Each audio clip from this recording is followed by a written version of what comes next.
আসসালামু আলাইকুম Y Japan YouTube চ্যানেলে আপনাদের সবাইকে স্বাগতম। আমি আজকে যে টপিকটা নিয়ে কথা বলবো এটা হচ্ছে এক ভাই কমেন্ট করছে যে সিওই আসার আগে স্কাইপি টেস্ট যে হয় সেই স্কাইপি টেস্টের আগে আপনি যখন স্কাইপি টেস্ট দিবেন তখন যে ব্যাংক স্টেটমেন্টটা দেওয়া হয় একটা স্কুলকে একটা ব্যাংক স্টেট আপনি যে স্বাবলম্বী আপনি জাপানে গিয়ে পড়াশোনা করতে পারবেন সেই জন্য আপনাকে যে একটা আইডেন্টিফিকেশনের জন্য একটা সেট পেপার দিতে হয়, সেখানে ব্যাংক স্টেটমেন্ট থাকে। সো সেই ব্যাংক স্টেটমেন্টে আপনি কত অ্যামাউন্ট দেখাবেন এবং সেই ব্যালেন্সটা দেখানোর পরে আপনি কতদিন পরে টাকাটা তুলে ফেলতে পারবেন, এবং আপনি যখন ফাইনাল ব্যাংক স্টেটমেন্ট দিবেন সেই ব্যাংক স্টেটমেন্টের কত টাকা থাকলে ভালো হয়, কতদিন পরে তুলতে পারবেন এবং এটা কার অ্যাকাউন্ট হলে সবচেয়ে ভালো হয়।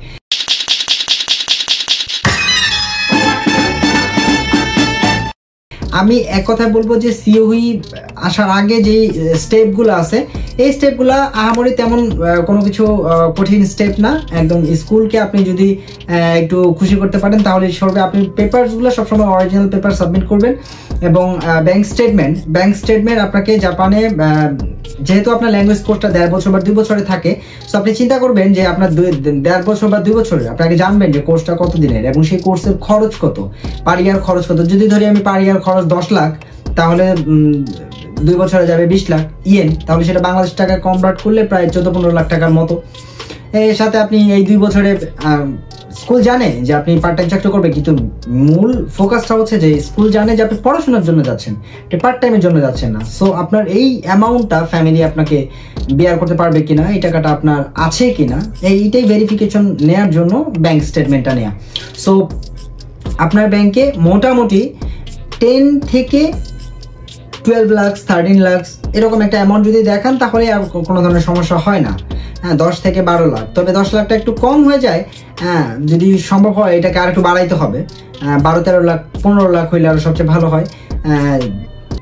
বাংলাদেশে অনেকেই তো মিডল ক্লাস ফ্যামিলি, সবার ক্ষেত্রে প্রবলেমগুলো জানা আছে, তবে কারো থেকে টানটুন দিয়ে যদি নিয়ে আপাতত ঢুকিয়ে আপনি 12-13 লাখ 15 লাখ টাকা দেখান, যত বেশি গুড় তত মিষ্টি, আমরা তো বিষয়টা জানি।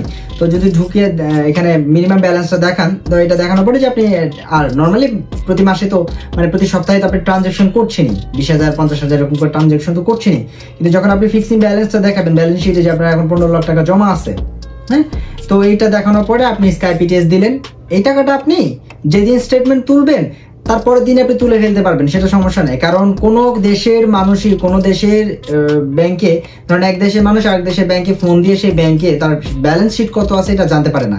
একমাত্র সেটা এম্বাসি থেকে করতে পারে, তবে এত ঝামেলার মধ্যে কোনো দেশই যায় না। এটা একমাত্র আমেরিকা করতে পারে, আই হোপ সো। কারণ আমেরিকা এই বিষয়গুলো নিয়ে অনেক দূর ঘাটে, ফেসবুক পর্যন্ত ঘাটে, একদম টিকটক পর্যন্ত ঘাটে। সো আমেরিকার বিষয়টা ডিফারেন্ট, এটা নিয়ে আমি বলতে চাই না কিছু। তবে জাপানে এরকম বড় ধরনের কোনো কিছুতে জানা, আমি আমার ব্যক্তিগত থেকে বলতে চাই যে আমি যেদিন স্টেটমেন্ট তুলছিলাম আমি তারপরের দিনই টাকা তুলে ফেলছি। না, স্টেটমেন্ট তুলে আমি সাথে সাথে ওই দিনই তুলে ফেলছি, তুলে কাকে যেন 5 লক্ষ টাকা আমি আবার ধার দিছিলাম। যাই হোক, এটা গেল ব্যাংক স্টেটমেন্টের। আর আপনি ট্রানজাকশন যেভাবে করতেছেন 25 লাখ প্লাস ছিল বা 20 লাখ প্লাস ছিল, কিন্তু এখন আপনি দেখাচ্ছেন 10 লাখ, এটা কোনো বিষয়ই না। আপনার ট্রানজাকশন হইতেই পারে, আপনার অ্যাকাউন্টে আসতে পারে, ঢুকতে পারে, কিন্তু এখন বর্তমানে আপনার ব্যালেন্স কত আছে সেটা হচ্ছে বড় বিষয়। তো এটা হচ্ছে মোট অ্যামাউন্টটা। আর অ্যাকাউন্ট কার্ডটা হলে সবচেয়ে ভালো। আমি আগেও আর একটা ভিডিওতে বলেছিলাম যে অ্যাকাউন্ট সবসময় ব্যাংকের অ্যাকাউন্ট দেখাবেন ব্লাড কানেকশন আছে যাদের সাথে, বাবা মা ভাই বোন আত্মীয় স্বজনটাও দেখাইতে পারবেন, তবে ব্লাড কানেকশনটা থাকলে সবচেয়ে ভালো হয়। তো অল দ্য বেস্ট, ভালো থাকবেন, সুস্থ থাকবেন। আমার হয়তো বা অ্যান্সারটা আপনি পেয়ে গেছেন। তো আজকে এই পর্যন্তই, আল্লাহ হাফেজ।